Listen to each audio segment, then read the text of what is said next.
माय मराठी बरोबर स्पर्धेच्या युगामध्ये इंग्रजीचंही शिक्षण देणारी शाळा म्हणजे जिल्हा परिषदेची शाळा। नमस्कार, क्रांती न्यूजमध्ये आपलं स्वागत आहे। मी आज आहे वाघोली तालुका मोहोळ जिल्हा सोलापूर येथे शतकाची परंपरा लाभलेली जिल्हा परिषदेच्या मराठी शाळेमध्ये। आजूबाजूला तुम्हाला कोलाहल ऐकायला येत असेल। मी बाजारातच आहे, परंतु गावच्या बाजारात नाही, तर मी बाजारात आहे ते शाळेच्या आवारात भरलेला बालचमूंचा बाजार। वास्तविक पाहता या मुलांचा हा आनंद मेळावा आहे। हा आनंद मेळावा का भरवला जातो, हा बाजार का भरवला जातो, यातून नेमकं काय साध्य केलं जातं, याविषयी आज जाणून घेऊयात आपण या शाळेमध्ये। या जिल्हा परिषद शाळेचे विस्तार अधिकारी आपल्या सोबत आहेत। त्याचबरोबर या शाळेचा शिक्षक वृंदही आहे की ज्यांनी ही शाळा मोठ्या प्रमाणावर वाढवण्याचं ठरवलेलं आहे, हा परिसर फुलवण्याचं ठरवलेलं आहे। चला तर जाणून घेऊया या बाल आनंद मेळाव्याविषयी। तर नमस्कार। आपण सगळीकडे बघतो बाजार भरलेला असतो, परंतु आजचा हा बाजार वेगळा आहे। नेमका हा बाजार का भरवला जातो?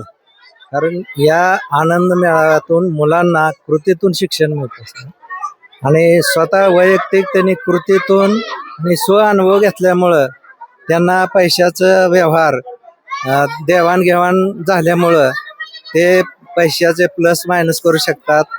आवक म्हणजे देवाणघेवाण, अधिक वजा गुणाकार भागाकार या 4 क्रियाही शिकू शकतात आणि ते नफा तोटा याचंही ज्ञान मिळतं। आणि अशा प्रकारे त्यांच्या कृतीला वाव मिळाल्यामुळं त्यांचा आत्मविश्वास वाढतो। मुलांचा आत्मविश्वास वाढल्यामुळं त्यांचा शिकण्यामध्ये उत्साह वाढत जातो आणि अध्ययन करण्यावर त्यांचा अभ्यासामध्ये जास्त सखोल असं ज्ञान मिळवण्याची त्यांची प्रवृत्ती वाढत जाते आणि अशा प्रकारे ते ज्ञान घेत असतात। या बालानं मेळाव्यातून त्यांना मिळते ते। सर, या पद्धतीचे आणखी कोणते उपक्रम जिल्हा परिषदेच्या शाळेमध्ये वारंवार घेतले जातात? जिल्हा परिषद शाळेमध्ये मुलांना वाचनासाठी अनेक उपक्रम राबवले जातात। मुलांना वाचन घेत असताना अस्खलित वाचन भाषा विषयासाठी, इंग्रजी विषयासाठी वाचनामध्ये गोष्टीचे पुस्तक असतात, अवांतर वाचनासाठी इतर लॅबमधली पुस्तकं असतात आणि नवीन आपल्याला टेक्नो वगैरे शिक्षक असल्यामुळं त्यांना इंग्रजीचं वगैरे ज्ञान भरपूर प्रमाणात या ठिकाणी मिळते।